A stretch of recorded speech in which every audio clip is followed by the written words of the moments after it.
I am guilty of it. I poke around on Amazon. I put stuff in the cart. Sometimes I buy it. Sometimes I just forget about it. Sometimes I change my mind.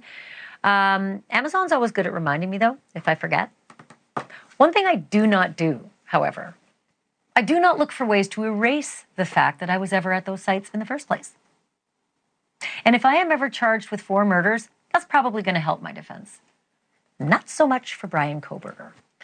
New documents that just dropped tonight show Idaho prosecutors have some more heavy ammo against him in his quadruple murder case. We have been kept from these details for 2.5 years. That pesky gag order has seen to it. But little by little, morsels of information are dropping in the way of pretrial court documents, and tonight, a bombshell.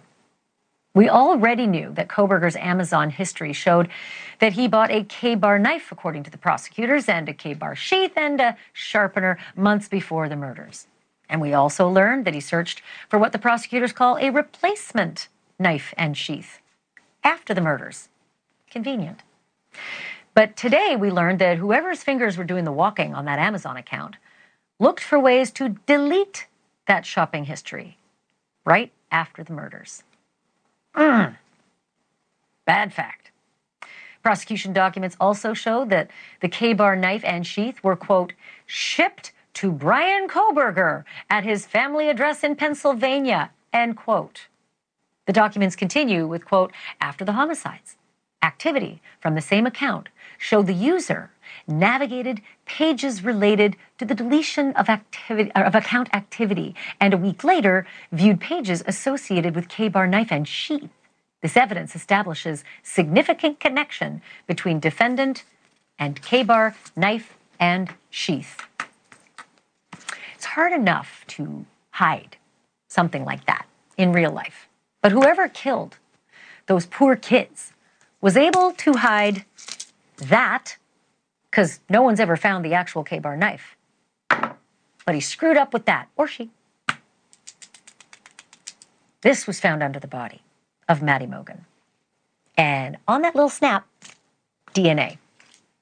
Prosecutors say that DNA led them right to Kohberger. I believe the legal term for the stuff we learned in the document tonight is called mic drop. But Lisa Bonner knows a lot more about that technical stuff than I do. She's a managing partner of Bonner Law, and she's here with me live. Lisa, evidence found is one thing, but evidence that a defendant tries to hide is sometimes even more powerful. Yes, it is. In this instance, it led them to connect significantly the search history and the connection between the knife sheath and the DNA.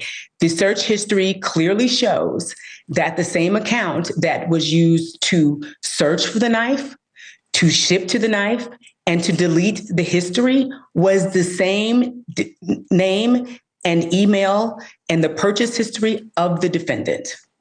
And that is that's a never mic drop, good. Ashleigh. That's a mic drop. So here's drop. Another mic-ish. Here's a little lavalier drop. And that is that they also said it's a family account, right? That's what the defense said. It's a family account. You don't know who in this family was buying the knife. We live in the Poconos, and there's hunting and camping and all the rest. But the address is Bryan Kohberger. It's shipped to Bryan Kohberger. It's not shipped to mom, and it's not shipped to dad. And by the way, if it is mom and dad doing the purchasing, was it also mom and dad trying to scrub that account after the murders? Well, that's interesting because this is going to turn on if the defendant is trying to establish that can be established during cross-examination. They were trying to get that evidence removed. And they were trying to say that is not going to happen. It's highly prejudicial. And in this instance, the judge said, that's not the case. If you want to say it's a parent's account, if you want to say it's a family's account, then you can challenge that in court. But this is relevant. This establishes a significant connection. And therefore, it is probative evidence that we are going to allow to be admitted. And you may challenge that on your cross-examination. It's as simple as that. I always love the fight in court, the probative versus prejudicial. Everything, all evidence is prejudicial, right? It's like, what are you talking about? But I get it. Sometimes it's beyond the pale. However, the bushy eyebrows. It turns out the judge said, sorry, that's not something that's so prejudicial. That is an eyewitness account. The defense wanted to actually bury an eyewitness account. It did not happen. I suppose you're not surprised. Oh, absolutely. I'm not surprised because this is the only witness that they have in this instance. This is the only witness. Again, the judge said that the evidence was consistent and it was clear. The witness gave the same description of the eyebrows. The eyebrows was almost its own character, if you will, in this narrative. Mm-hmm. She was very clear about, I don't remember much about what the person looked like. I don't remember the nose. I don't remember the eyes. I do remember it was an eyebrow and it was bushy eyebrows. And that is the situation that we are looking at in this instance. Whether or not this was a consistent and clear connection. And it was not prejudicial. This was the only witness. And again, they can challenge this on cross-examination.